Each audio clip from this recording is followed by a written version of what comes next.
여러분 안녕하십니까? 7월 둘째 주 포커스잇입니다. 오늘은 지난 시간에 이어 통신과 가전 분야 상반기 이슈를 정리해 보겠습니다. 먼저 통신 분야에서는 LTE와 스마트폰이 화두였습니다. 하경화 기자입니다. 2012년 상반기를 지나며 휴대폰 시장은 완전한 스마트폰 전성기가 도래했습니다. 피처폰은 찾아보기 어려운 상황인데요. 대형 디스플레이에 고성능 CPU를 탑재한 스마트폰들이 출시돼 스펙 전쟁에 불이 붙었습니다. 최근 출시된 갤럭시 S3를 비롯해 하반기에는 쿼드코어 스마트폰이 대거 등장할 예정입니다. 판매 현황을 살펴보면 삼성전자의 점유율이 압도적입니다. 전체 휴대폰 판매량의 65%를 차지했는데요. LG전자와 펜텍의 판매량을 제외하고 나면 해외 제조사들의 성적은 매우 저조합니다. 아이폰 5가 등장하지 않는다면 하반기에도 삼성전자의 독주가 계속될 것으로 보입니다. 3G보다 5배 빠르다는 LTE 서비스가 1주년을 맞이했습니다. 벌써 이통삼사를 통틀어 740만 명의 가입자를 확보한 상태인데요. 이제 이통사들 모두 전국망 구축을 완료한 만큼 데이터 혼잡을 최소화하는 기술을 선보여 품질 경쟁에 도입했습니다. 하반기부터 서비스를 시작할 VoLTE도 관건입니다. 이통사들의 수익이 악화되고 있는 상황에서 LTE망에서의 통화 서비스가 새로운 경쟁력으로 작용할 것인지 관심이 모이고 있는데요. 가을부터 상용화에 들어갈 예정입니다. 이외에도 카카오의 보이스톡 논란까지 가세해 바람잘 날 없었던 통신시장의 상반기가 마무리됐습니다. 하반기에는 스마트폰 시장도 통신 시장도 더욱더 치열한 경쟁이 펼쳐질 것으로 보입니다. 미디어잇 하경화입니다. 올해 상반기 가전 분야에서는 스마트 열풍이 일었었죠. 가장 치열했던 TV 시장부터 하나씩 짚어보겠습니다. 이상훈 기자가 전합니다.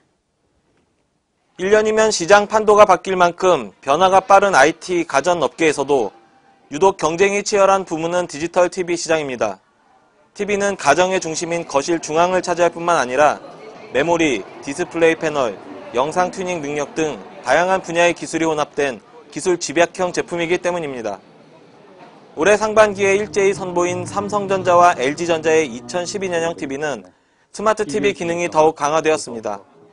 스마트폰보다 텍스트 입력이 불편했던 태생적 한계를 깨고 매우 정확한 한글 음성 인식과 동작 인식이 가능해졌기 때문입니다. 여기에 3D 콘텐츠와 아동용 콘텐츠 등이 크게 늘어났고 삼성전자의 경우 매년 스마트 TV의 핵심 부품인 CPU, GPU, 램 등을 업그레이드할 수 있는 모듈도 선보였습니다. 하지만 얼리 어답터들이 기대에 맞지 않는 제품은 역시 OLED TV입니다. 올 1월에 개최된 CES에서 삼성전자와 LG전자의 OLED TV가 각각 전시대 호평을 받았지만 제품 출시는 올해 하반기로 예정돼 있어 궁금증을 더합니다. OLED TV의 가격은 최고급 LED TV의 3배 이상으로 예상되지만 명암비, 응답 속도, 색 재현율, 그리고 두께 등 모든 방면에서 압도적으로 성능이 뛰어나 하반기 TV 시장의 뜨거운 감자가 될 것이 분명합니다. 본격적인 판매 성수기를 맞이한 에어컨은 모두 스마트 기능과 고효율을 자랑합니다. 삼성전자와 LG전자 제품 모두 냉방 효율과 전력 효율이 크게 향상됐지만 디자인 측면에서는 아무래도 투박한 LG 제품보다 삼성전자 에어컨이 우세한 듯하네요. 그래서인지 LG전자는 최근 디자인을 확 바꾸고 자사 모델인 손현재 선수를 내세운 손현재 스페셜 에디션을 새롭게 선보였습니다. 공교롭게도 삼성전자 역시 홍보 모델 김연아 선수를 전면에 내세운 김연아 에디션을 판매하고 있어 에어컨 시장은 두 스포츠 미녀의 대결 구도로 번졌습니다. 세탁기 시장은 여전히 일반 전자동 세탁기가 드럼 세탁기보다 많은 판매량을 보이고 있습니다. 그 중에서 눈길을 끄는 제품은 19kg 대용량 모델을 다수 선보인 LG전자 세탁기인데요. LG전자는 북미 지역에 21kg 용량의 드럼 세탁기도 출시하는 등 용량의 우위를 강조하는 모습입니다. 삼성전자는 버블샷 세탁기를 개량한 모델 버블샷2를 올 상반기에 새롭게 출시했습니다. 그 결과 삼성전자 세탁기의 판매량도 덩달아 늘어 세탁기 시장 1위를 노리는 삼성전자와 LG전자와의 경쟁이 그 어느 때보다 치열합니다. 한편 대우 일렉트로닉스도 상식을 파기한 벽걸이 세탁기라는 아이디어 상품으로 높은 인기를 모으고 있습니다. 냉장고는 그 어느 때보다 치열한 대용량 전쟁을 치렀습니다. LG전자가 올해 초 870리터 양문형 냉장고를 추가하면서 세계 최대 용량 냉장고라는 타이틀을 차지했는데 삼성전자가 지난 7월 4일 900리터 제품을 발표하며 타이틀을 빼앗았습니다. LG전자 디오스는 홈바이 크기를 3배가량 키운 매직 스페이스를, 그리고 삼성전자의 신제품 T9000 시리즈는 상단 전체를 냉장실로 두고 하단을 냉동실로 둔 T-타입 구조를 차별점으로 내세우고 있습니다. 가전업계 상반기 이슈들을 살펴보면 스마트 기능을 간직한 제품들이 크게 늘었음을 확인할 수 있습니다. 하지만 이처럼 부가 기능이 늘어나는 만큼 제품 가격 또한 크게 올라 소비자들의 아쉬움을 사고 있습니다. 그리고 삼성전자와 LG전자가 독점하다시피 한 가전시장은 중소기업의 자생력을 크게 떨어뜨리고 있어 제도적인 보완이 필요합니다. 미디어잇 이상훈입니다. 이번 주에는 삼성전자 갤럭시 S3에 대한 이야기가 많이 들리는데요. 그 외에 또 어떤 일들이 있었을까요? 7월 둘째 주 간추린 뉴스입니다. 울트라북 성적이 기대에 못 미친 것으로 나타났습니다. 시장조사기관 IDC에 따르면 올해 상반기 세계적으로 약 50만 대의 울트라북이 나왔지만 이는 인텔이 올해 초 소비자 랩톱 시장의 40%를 차지할 것이라고 말한 것에 비하면 아주 미미한 수준입니다. 참고로 애플 맥북은 올해 1분기 280만 대가 출하된 것으로 집계됐습니다. 삼성전자는 갤럭시 S3 매뉴얼에 화면 잔상 및 얼룩 발생 현상은 책임지지 않는다고 명시했었는데요. 이것이 문제가 되자 급히 문구를 수정했습니다. 사용자에게 도움을 주기 위한 문구였는데 오해를 일으킨 것 같다고 해명했습니다. 한편 갤럭시 S3 LTE 버전은 지난 9일 출시 하루 만에 5만 대를 개통해 일평균 최다 기록을 세웠다고 합니다. 해외에서도 좋지 않은 소식입니다. 갤럭시 S3가 출시된 지 한 달 만에 소위 짝퉁이 나왔는데요.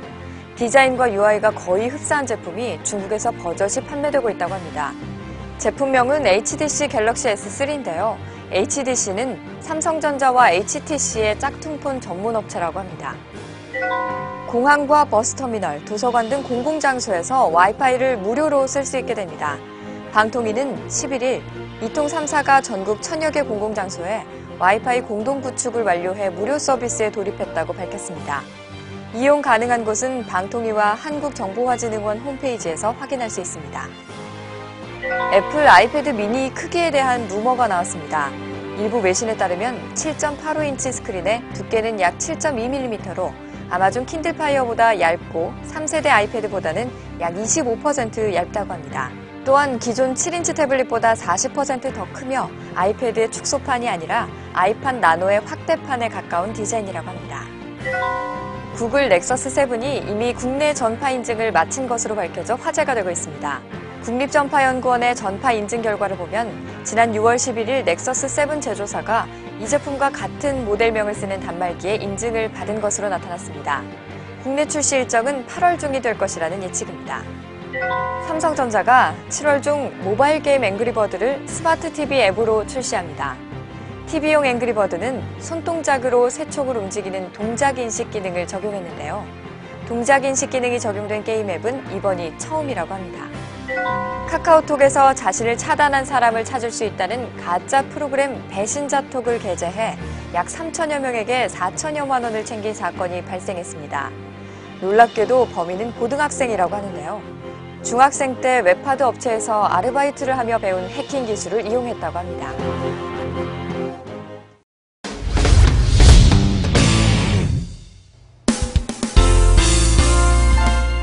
삼성전자가 프리미엄 노트북 시리즈 9에 은빛을 도입한 실버 에디션을 내놨습니다. 밝은 색상을 적용해 초슬림 초경량 이미지를 강화했으며 소비자층을 20대까지 확대하게 됐다고 합니다. 14.9mm 두께의 1.58kg의 무게를 지니며 인텔 3세대 코어 CPU, 128GB SSD, 8GB 메모리를 지녔습니다. 아이폰용 DLP 빔 프로젝터가 나왔습니다.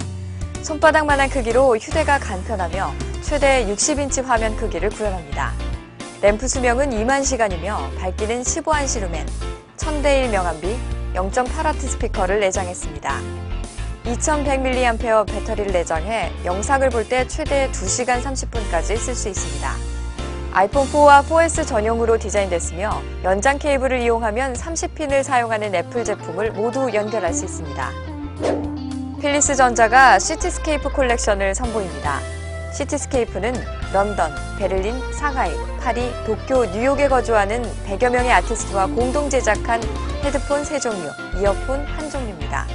각 도시의 개성과 매력을 한층 업그레이드된 사운드 차단 기술과 함께 만날 수 있다는 것이 제조사의 설명입니다. 뮤직실 기술을 적용해 헤드폰 쿠션과 귀 사이의 틈을 줄여 차음성을 강조했습니다. 이번 시간까지 각 분야별 상반기 이슈를 정리해봤는데요. 하반기에는 또 어떤 화두가 떠오를지 기대가 됩니다. 오늘 준비한 소식은 여기까지입니다. 저는 다음 주에 새로운 소식으로 찾아뵙겠습니다. 함께해 주신 여러분 고맙습니다.